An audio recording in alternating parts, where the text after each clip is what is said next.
Hi folks, my perspective here, and in this short video clip I'll be looking at gravity and its practical application. In other words, when we try and apply what we've been taught about gravity, does it work? And if not, why would they lie to us about gravity? You see, in gaining knowledge, we first acquire data and information.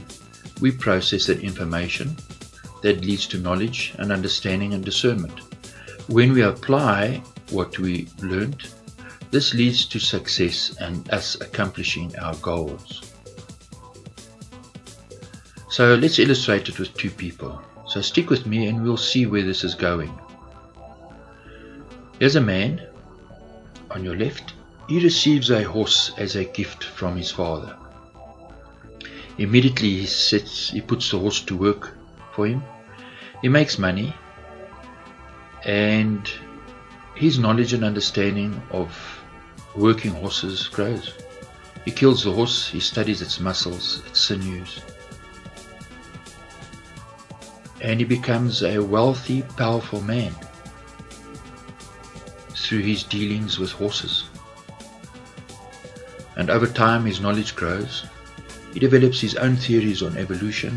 He studies its bones. He mounts the bones in his office. But in all this time, he has no love for horses. You see, horses for him is just a means to an end. It's about money and power for him. So he writes a set of books about his dealings with horses, because he wants to share his knowledge with you so that you can benefit yourself. On the other hand, this young lady, she receives a horse from her father as a gift. Immediately she rides the horse, cares for it, looks after the horse. When her mare gives birth, she's up all night and gains hands-on practical experience on how to care for a horse. So her love for horses grows and the horse bonds with her. She takes up art, fascinated with horses, and her knowledge grows. Now she's not content with superficial knowledge on the outside. She looks deeper and tries to understand the very nature of horses. She's totally amazed at how horses can be so fearless, powerful. They have a zeal and a love for life. But at the same time, this powerful creature can be amazingly timid and gentle, that a horse can actually show loyal love. A horse can bond with a human being. And she ponders, how is this possible? Where does this come from? So her love for horses grows, her love for her father who gave her the horse grows, and her appreciation for him grows, and she writes a book about her experiences because she wants to share that information with you. So when we look at these two people, they have different goals, they have different perspectives. The man on the left, the horse is a means to an end and it's about money and power for him. The lady on the right, well, it's actually about horses for her. She actually loves horses. She appreciates them and respects them. Now, if we apply these two people in the world, if you wanted to have success with your horse, which person would you go to? Well, that would depend on what your objectives were. So let's have a look at the world around us. You see, we have lots of knowledge. We have books on all sorts of topics and subjects. But what is the practical wisdom in these books? In other words, a farmer, he puts his knowledge to use in a practical way by farming.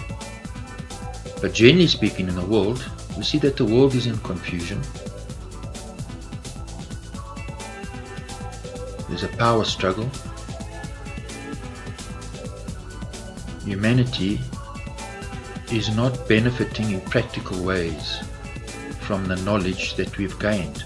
So something's wrong. We should benefit. We should have success. But we're not. Our horse is dead. The world's getting polluted. We are not having success. The majority of human beings are are not having success. There's no love for humanity, for the creation, for the things around us. Yet we have books and books and books. Why are we not benefiting from the knowledge? You see, a byproduct of knowledge is peace. And we're not having peace. There's no peace between humans or the creation. So now here's the crux of the matter. If you go and you read the man's books, and as you read and you try and apply the information, you realize something is wrong.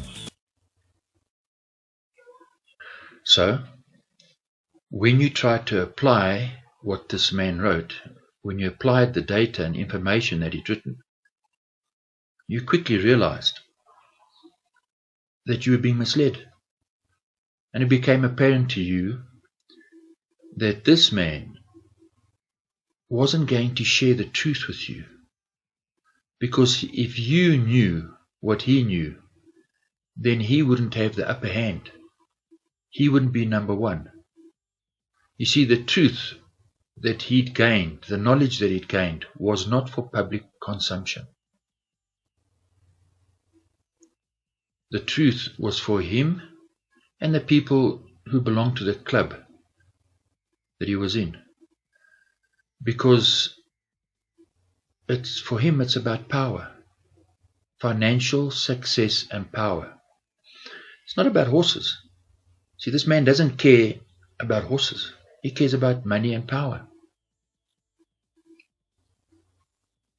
Now, when we look at Isaac Newton, see, we are told that this man wanted to share his knowledge with the world. But when we analyze what he's teaching us, we realize that things don't add up from the get-go. See, we're told that Isaac Newton was sitting under an apple tree and an apple fell in his head, and then he discovered gravity.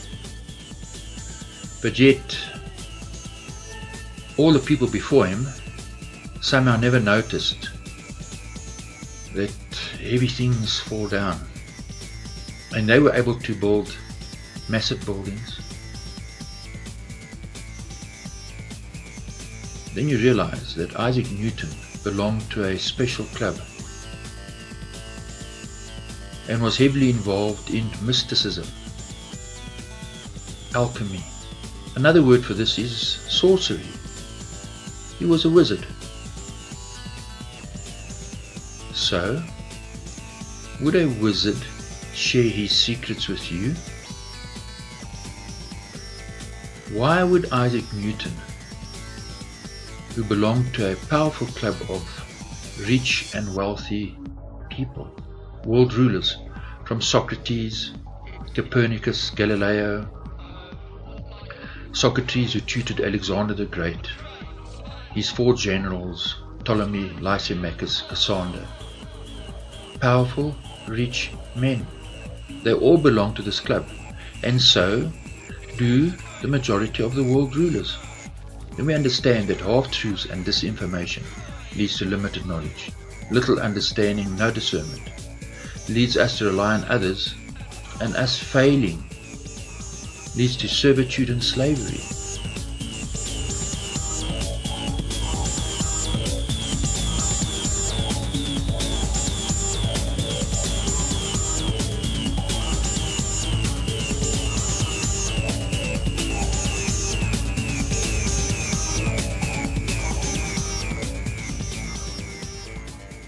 You're a workhorse. You see, they are in that position because they have the knowledge, and the knowledge is not to be shared. The knowledge is not for public consumption. When we look at the world, you see, our horse is dead. We're not benefiting. So something's wrong. Something's horribly Wrong.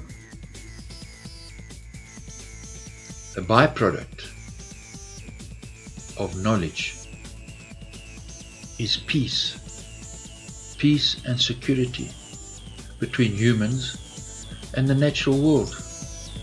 Yet we don't have this. We see a minority are having success and are becoming very wealthy, while the majority of human beings are struggling and are sinking deep in the mire. We are not